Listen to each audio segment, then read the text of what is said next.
समस्त वानर यूथपति समुद्र के किनारे विराजमान हैं। संपाति जी ने कहा मैं देख रहा हूं त्रिकूट पर्वत पर लंका, लंका में अशोक वाटिका, अशोक वृक्ष के नीचे सियाजू विराजमान है। बूढ़ा हो गया हूं, नहीं तो आपका सहयोग करता। अब कोई 100 योजन समुद्र, 400 कोस समुद्र लांग कर जाए तब राम काज हो सकता है। संपाति जी इतना कहकर चले गए। जामवंत जी विचार कर रहे हैं कि कौन पार जाए। अंगद जी ने कहा मैं जा तो सकता हूं पर वापस इसमें संशय है। सब अपने अपने विचार प्रकट करते। जाम्बवान जी ने कहा अब तो मैं बूढ़ा हो गया हूं। जिस समय वामन भगवान ने 3 पग पृथ्वी का दान लेकर नापना प्रारंभ किया था, उस समय समस्त ब्रह्मांड की 7 परिक्रमा हमने की थी। अब हमारा अवस्था नहीं है, नहीं तो समुद्र क्या है लांघना। अब तो सब निराश। महाबली हनुमान जी चुप शांत खड़े हैं। जाम्बवान जी ने कहा कि आप शांत क्यों खड़े हैं? आपका तो अवतार ही भगवान की सेवा के लिए हुआ है। राम काज लगी तव अवतारा। शांत क्यों खड़े हैं? कौन सा ऐसा कार्य है जो हे महाबली हनुमान आप कर नहीं सकते? जो ही ऐसा बोला हनुमान जी का पर्वताकार शरीर बढ़ने लगा। कनक बरन तन तेज विराजा, मानहु अपर गिरिन कर राजा। मानो दूसरा सुमेर पर्वत विशाल का है शरीर। बार बार सिंहनाद किया और कहा जामवंत जी हमें ये बताओ हमें करना क्या है? समुद्र को लांग जाऊं, पी जाऊं, त्रिकूट पर्वत सहित लंका को उखाड़कर राम जी के पास रख दूं, करना क्या है? या आदेश करो तो समस्त सहायकों सहित रावण को मार करके उनकी पत्नियों का अपहरण करके सीता जी को विराजमान पीठ में कर अभी ले आऊं। क्या करूं? जामवंत जी मुझे उचित शिक्षा दीजिए, इस समय मैं क्या करूं?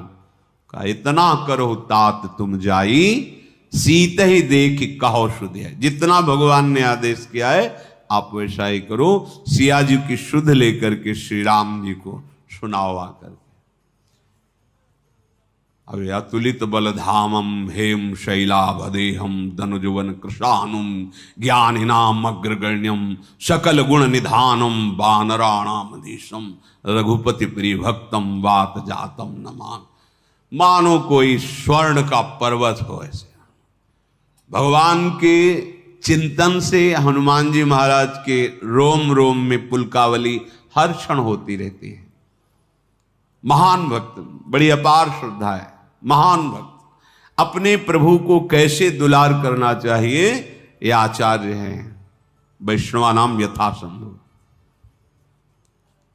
जामवंत जी ने जब इतनी बात कही तो हनुमान जी ने कहा आप सब लोग ही सुखपूर्वक कंदमूल फल खाइए और कार्य हो गया ऐसे प्रसन्न रहिए। जब तक मैं वापस ना जाऊं तब तक आप हमारा इंतजार कीजिए। सबको नमस्कार किया, प्रणाम किया हनुमान जी ने।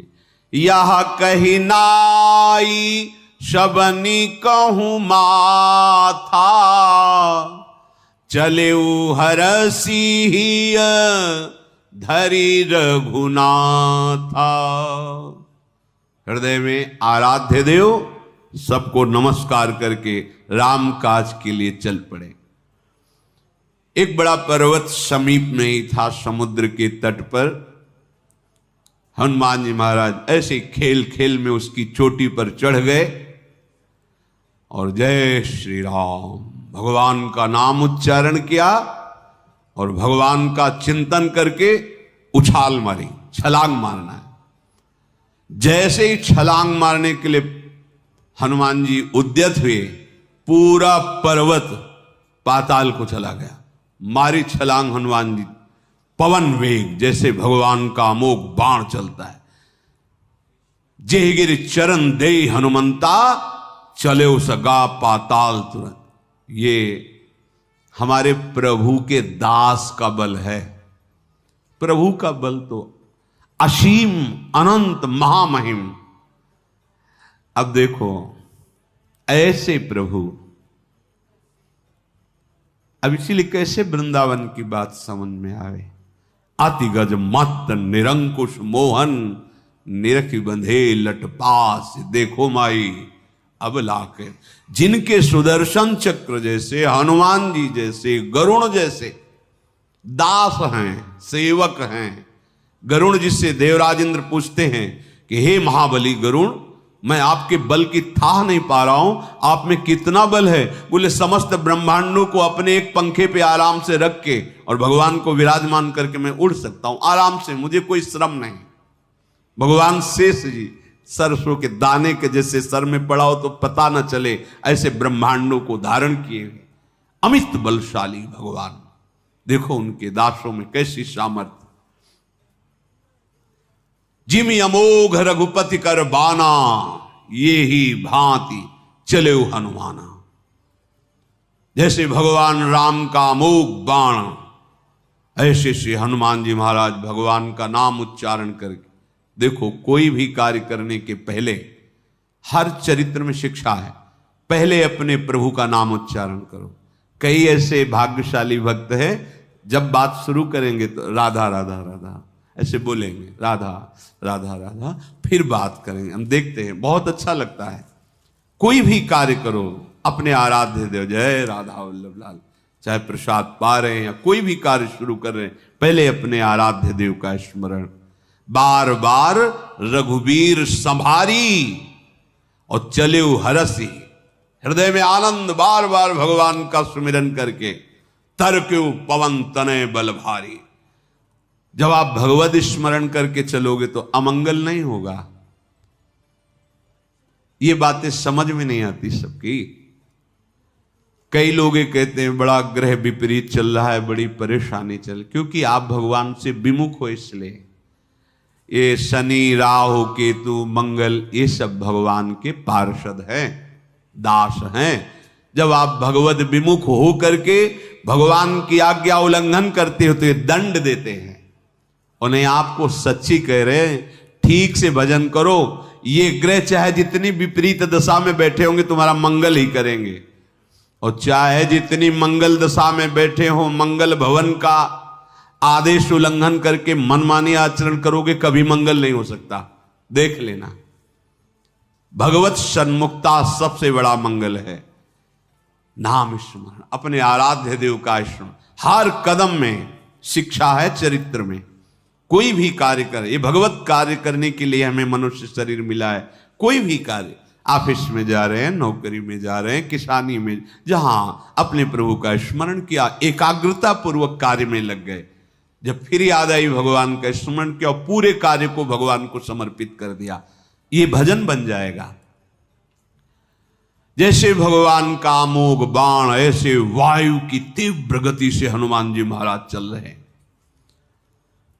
मैनाक पर्वत जो समुद्र में विराजमान था अंतर में, उसे आया कि आज मेरा परम सौभाग्य होगा, भगवान के परम दास श्री हनुमान जी महाराज के चरण स्पर्श होंगे। बीच में प्रकट हो गया और कहा एक क्षण विश्राम कर लीजिए, बस एक क्षण, हमारा अहोभाग्य होगा। भगवान के आप पार्षद हैं, दास हैं, आपके चरण छू जाएंगे तो हम कृतकृत्य हो जाएंगे। हनुमान जी ने ऐसे ही वेग से स्पर्श करते हुए आगे बढ़े और कहा कि बिना भगवान का कार्य किए विश्राम शब्द तो हमारे जीवन में है ही नहीं। हनुमान तेहि परसा कर पुनि कीन प्रणाम, राम काज कीन्हे बिनु मोहि कहाँ विश्राम। हनुमान जी ने स्पर्श, बस आपका आदर करते हैं, आपका भाव बहुत सुंदर है, पर बिना भगवत कार्य किए विश्राम। ध्यान दीजिए, आप बिना भगवत प्राप्ति किए मनोरंजन में मत उतर जाइए, विश्राम में मत उतर जाइए। नहीं, फिर ये ऐसी विश्राम की आकर्षणमयी वृत्ति फंसती है माया में कि फिर राम काज हो ही नहीं पाता, इसी मनोरंजन में लग जाते हैं। मन 5 ज्ञानेंद्रियों के साथ भोगों में विचरण करता रहता है, फिर हृदय में आता है कि हम कहाँ भगवान की प्राप्ति कर पाएंगे, ये हमारे भाग्य में नहीं लिखा, काल हमारे अनुकूल नहीं, भगवान की ऐसी इच्छा, ऐसा बोलने लगते हैं। काल ही कर्मई ईश्वर मिथ्या दोष लगाए।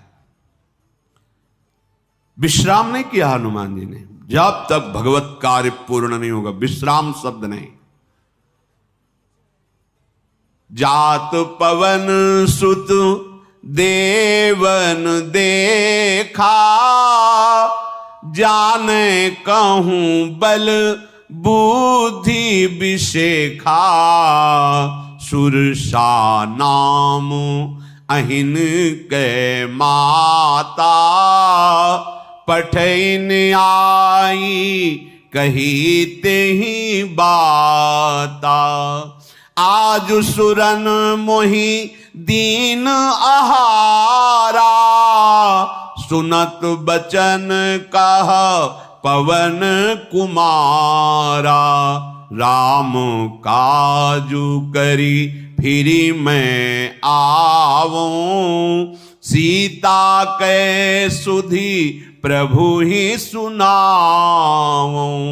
तब तब बदन पैठी हो आई, सत्य कहूं मोहि जान दिमाई। देवताओं ने सुरसा जो सर्पों की माता है उनसे प्रार्थना की कि हनुमान जी महाराज जा रहे हैं, पर महा दुरंत बलशाली रावण है, कैसे नगरी में प्रवेश कर पाएंगे, क्योंकि बहुत विशाल बुद्धि चाहिए, चतुरता चाहिए, बहुत बल चाहिए। तो एक बार हम देखना चाहते हैं महावीर हनुमान में इनकी बुद्धिमत्ता, क्या लंका में ये सफलता प्राप्त कर सकेंगे, इसलिए माता आप इनकी परीक्षा लीजिए। वो हनुमान जी के पास आई और कहा, हा बहुत दिनों से भूख लगी थी, आज देवताओं ने मुझे भोजन दिया है, विशाल काय हनुमान, आज पाके मुझे संतोष होगा। हनुमान जी ने कहा कि मैं प्रभु का कार्य करने जा रहा हूं, प्रभु का कार्य करके वापस आऊंगा और मैं स्वयं आपके मुख में बैठ जाऊंगा, आप पा लेना, अभी मत, अभी नहीं, अभी भगवत कार्य के लिए जा रहा हूं, अभी मेरे सामने मत पड़ो, मैं स्वयं आकर आपका आहार बन जाऊंगा। अब वो तो किसी भी तरह नहीं जाने दे रही थी, तो हनुमान जी ने कहा फिर खा लो, अगर मेरी विनय नहीं माननी तो ग्रससी नमो कहे हो हनुमान, फिर खा क्यों नहीं रहे हो, समय बर्बाद मत करो, खा जाओ मुझे। जो जन भरी तेहि बदनु पसारा, कपितनु कीन दुगुन विस्तारा। 1 योजन 4 कोस का मुंह फैला दिया सुरसा ने, हनुमान जी 8 कोस के हो गए। 16 योजन मुख ते ही ठयऊ, 16 योजन का मुख उसने फैला लिया। 16 चौको 64 है, कम गणित आती, 16 चौको 64 ही होता है, 64 कोस को मुंह फैला। हनुमान जी तुरंत 32 योजन हो गए। तुरत पवन सुत 32 भयऊ, तो जस जस सुरसा बदनु बढ़ावा, तासुदून कपि रूप दिखावा। जैसे जैसे सुरसा अपना मुख बढ़ाते हनुमान जी वैसे ही विशाल रूप प्रकट करते जाते, दूना रूप। जितना बड़ा समुद्र उतना बड़ा मुख फैला लिया, 100 योजन, 400 कोस का मुख सुरसा ने। 7 योजन तेहि आनन कीन्हा, अति लघु रूप पवन सुत लीन्हा, बदनु पैठी पुनि बाहिर आवा, मांगा बिदा ताहि सिर नावा। जब 400 कोस का मुख किया हनुमान जी ने, अपना छोटा रूप किया और मुख के अंदर गए, बाहर आए, बोले हो गया माता, अब आशीर्वाद दो, मैं प्रभु का काम करूं जाकर के। जिस कार्य के लिए बहुत प्रसन्न हुई और कहा देवताओं ने मुझे आपके बल और बुद्धि की परीक्षा के लिए भेजा था। मैं समझ गई कि आप सफल हो जाओगे, क्योंकि बड़ा मायावी देश है जहां जा रहे हो, एक से एक मायापति राक्षस वहां रहते हैं। राम काज सब करिहो तुम बल बुद्धि निधान। देख लो, आप चलोगे ना भगवत प्राप्ति के लिए, तो जैसी आप भावना लेकर चल रहे हो उससे दुगना सुख की भावना सामने प्रकट होगी।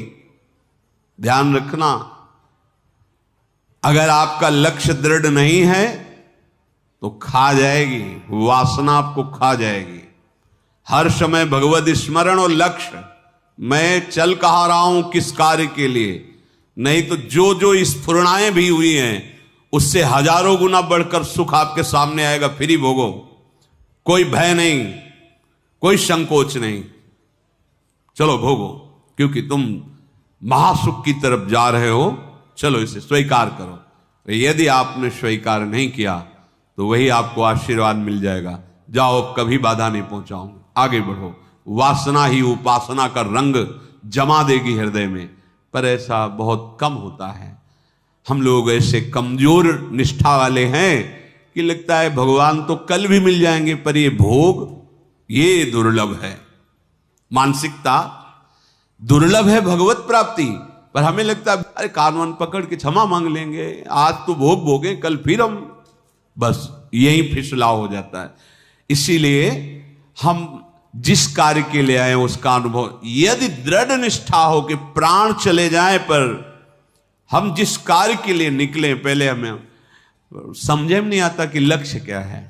कोई पद हमारा लक्ष्य होगा, अगर समाज प्रियता लक्ष्य होगी, यश कीर्ति लक्ष्य होगी, तो ये फिर हमको लक्ष्य तक पहुंचने नहीं देगा। ध्यान रखना, जो भगवत प्राप्ति लक्ष्य है उसमें कुछ नहीं, एकमात्र, जैसे अर्जुन जी को एकमात्र लक्ष्य दिखाई दे रहा था, तभी द्रोणाचार्य जी ने कहा उत्तम धनुर्धर का यही लक्षण है, न वृक्ष न डाल न पूरी चिड़िया, केवल लक्ष्य दिखाई दे रहा। ऐसे ही संपूर्ण विश्व नहीं, उत्तम अधम नहीं, केवल भगवान, केवल लक्ष्य। जब तक भगवान का साक्षात्कार नहीं तब तक कोई मनोरंजन नहीं, किसी भी तरह के आकर्षण में बिल्कुल नहीं फंसना। ये मन बड़ा चालबाज है, ये ऐसा सिखाया है। हृदय को जब देखो ना जांच के, तो ऐसा सिखाता है भगवान तो कल भी मिल जाएंगे ना। ये बहुत विचित्र मन है, ये बस इसी पर नजर, हाँ ये विषय सत्य है, ये विषय सच्चिदानंदमय है, ये केवल उतारने के लिए तुमको दिखाई दे रहा है नहीं, फंसा लेगा, बस रोना ही रोना रहेगा। विषय चुगा जिन चुगे मन चुगत कछुक सुख होए, फिर फांसी ऐसी पड़े तेषम दुख न को। बड़ा अंदर हृदय में जलन, अशांति, भजन छूट जाएगा, परमार्थ बिगड़ जाएगा।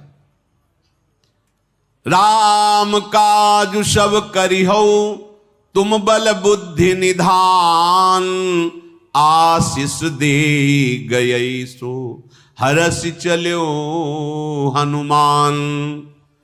अब ऐसा नहीं है कि आप भगवान के कार्य के लिए चल रहे हैं तो कोई बाधा ही नहीं आएगी। देखो पहले मैनाक ने कहा विश्राम कर लो, बड़ा अच्छा भाव।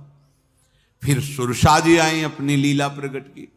अब निश्चरेक सिंधु महु राही, करी माया नभु के खग गहई, जीव जंतु जे गगन उड़ाही, जल बिलो की तिन के पर छाही, गहई छाह सक सो न उड़ाई, यही विधि सदा गगन चर खाई। समुद्र में एक ऐसा राक्षस रहता था कि अगर कोई भी उसके ऊपर से उड़े समुद्र, उसकी छाया को पकड़ लिया, अब वो उड़ नहीं सकता, गिरेगा, और उसको आहार करता। वैसा ही श्री हनुमान जी महाराज जी के साथ उसने किया। हनुमान जी ने तुरंत कपट पहचान लिया कि तो राक्षस है। पवन पुत्र धीर बुद्धि हनुमान जी तुरंत पहचान लिए कि ये आकर्षण राक्षसी आकर्षण है। क्यों? क्योंकि भगवत स्मरण चल रहा है। ध्यान रखना, भगवत स्मरण चल रहा है तो सुरक्षा कवच है, रात दिन का पहरेदार है ये नाम। मत सुनो ऐसी बातें जिसमें नाम रूप लीला धाम की अवहेलना की जाती। मान जाओ हमारी प्रार्थना, ये कलयुग की चाल है भगवत विमुख करने की। जो ऐसा भी कोई परमार्थ है जिसमें भगवान की सेवा का, भजन का, लीला गायन का, लीला चिंतन का विरोध किया जाए, अरे विरोध होता है मदिरापान, व्यभिचार, द्यूत क्रीड़ा, चोरी, हिंसा, इनका विरोध होता है। भगवान की परम पावन नाम के द्वारा ही आज तक जितने बड़े बड़े महापुरुष हुए वो सब दिव्यता इसी नाम से आई है। अगर नाम चल रहा है तो आपको पता चल जाएगा कि आसुरी भाव आकर्षण कर रहा है। देवताओं ने भेजा था सुरसा जी को कि भगवान के कार्य के लिए चल रहे, कितना बल है, कितनी बुद्धि है इनमें। नाम न छूटे, इस मार्ग के पथिक का सच्चा साथी, सच्चा सुरक्षा कवच नाम है। ध्यान रखना, मानो तो मानो, नहीं तो आपको जैसी मति हो। नाम छूटा तो का हनुमंत विपति प्रभु सोई, जब तो सुमिरन भजन। सेवक जी महाराज, हानि हरिवंश के नाम अंतर परे। नाम चल रहा है, रात दिन का पहरेदार है, तुम्हारे परमार्थ को कोई स्पर्श नहीं कर सकता। हनुमान जी ने तत्काल पहचान लिया है तो राक्षसी माया है, उसको वहीं मार डाला। आगे बढ़े, पार किया, देखा बड़ा सुंदर वन है, बड़े सुंदर सुंदर पुष्प भौरे गुंजार कर रहे हैं, रसीले फल लगे हुए हैं, पक्षी और पशुओं का समूह बड़ी शोभा वन की बढ़ा रहा है। हनुमान जी महाराज पर्वत पर चढ़ गए जहां ऐसे वृक्ष, फल, फूल। देखो भगवान शिव कह रहे हैं कि इसमें हनुमान जी की कोई अधिकता नहीं है। बोले प्रभु का प्रताप है हनुमान जी के साथ। क्यों ऐसा बोल रहे हैं? क्योंकि स्वयं हनुमान जी हैं 11वें रुद्र का अवतार। ये कह रहे कि उमा न कछु कपि कहे अधिकाई, प्रभु प्रताप जो काल ही खाई। भगवान का प्रताप है जो काल का भी भक्षण कर ले, समझो। हरिवंश प्रताप ही जानत हैं, हरिवंश प्रबोध प्रमाणत हैं। हरिवंश सर्वस्व हैं तिनके, सुख संपत्ति दंपति। अपने आचार्य गुरु इष्ट का प्रताप, प्रताप का यदि बोध है कि मेरे प्रभु कौन है, मेरे आचार्य, मेरे गुरुदेव, परास्त नहीं हो सकते आप। हाँ, अपना प्रताप अगर समझोगे कि हम बहुत गुणवान तपस्वी, परास्त हो जाओगे। अगर प्रभु प्रताप तो फिर परास्त होने का शब्द नहीं। भगवान शिव ही महाभागवत हनुमान जी के रूप में है, इसलिए ऐसा कह रहे कि इसमें कोई हनुमान जी की बात नहीं, ये तो भगवान श्री राम का प्रताप है। क्योंकि भगवान श्री राम भगवान शंकर की महिमा और भगवान शंकर भगवान श्री हरि, ये परस्पर ऐसा प्रेम है। छलांग लगा के पर्वत पर चढ़े और उन्होंने देखा बहुत ही दिव्य लंका। लंकापुरी ऐसी धनाध्यक्ष कुबेर के लिए ये निर्माण करके दी गई थी। बड़ा आकर्षण, अत्यंत ऊंचे त्रिकूट पर्वत पर लंका बसी। चारों ओर पहले तो समुद्र की खाई 400 कोस, और सोने की बड़ी ही ऊंची 4 दीवारी है। विचित्र मणियों से स्वर्ण जटित 4 दीवारें, आसपास नगर की दीवारें हैं। दीवार ऐसी है मणियों से जटित, स्वर्ण से जटित। हनुमान जी ऊंचे से देख रहे हैं, बड़े सुंदर चौराहे, बाजार, मार्ग, गलियां, पूरा नगर हर समय ऐसे सुसज्जित रहता है कि जैसे कोई उत्सव किया जाए तो सजाया जाए, ऐसे लंका सजी रहती है। बड़े बड़े असुर सैनिक वहां खड़े हुए हैं सावधान, पैदल, कोई रथ में, कोई अश्व पर। अनेक राक्षसों की बलवती सेना बाउंड्री के आसपास घूमती रहती है। बड़े सुंदर फुलवाड़ी, बाग बगीचे, तालाब, बावलियां, कुएं, कोई भी ऐसी सुंदरी नहीं है जो लंका में ना हो। चाहे नाग कन्या हो, चाहे गंधर्व कन्या हो, देव का, सबका अपहरण करके महाबली रावण है। बड़े बड़े बलवान राक्षस गरजते रहते हैं, वहां किसी का प्रवेश नहीं है। भयंकर शरीर वाले करोड़ों राक्षस बड़ी सावधानी से लंका की रखवाली कर रहे हैं। कई हनुमान जी ने देखा कि दुष्ट राक्षस आहार कर रहे हैं। आहार में भैंसे, मनुष्य, गधा, बकरी, जो जैसे अपने यहां तरबूज नहीं पाते, ऐसे उपा रहे हैं। हनुमान जी ने देखा। इनकी चर्चा इसलिए कि ये सब महान भाग्यशाली बनेंगे, भगवान श्री राम के पावन बाण से स्पर्श होकर ये परम पद के अधिकारी बनेंगे। हनुमान जी ने विचार किया कि कैसे प्रवेश करें ऐसे नगर में। जिंदा मनुष्यों को, भैंसों को खा रहे हैं, दहाड़ रहे हैं, करोड़ों की संख्या में सब घूम रहे। हनुमान जी ने सोचा थोड़ा संध्या हो जाए फिर अंधेरे में प्रवेश करें। बहुत छोटा रूप हनुमान जी ने धारण किया। मसक समान रूप कपिधरी, लंक ही चलो सुमिरि नरहरि। अब लंका में प्रवेश होना है, भगवान का स्मरण। हर समय स्मरण तो हो ही रहा है, पर कार्य के समय विशेष स्मरण। हे नाथ, आपकी ही प्रसन्नता के लिए ये कार्य संपादन करने जा रहा हूं, प्रभु का स्मरण।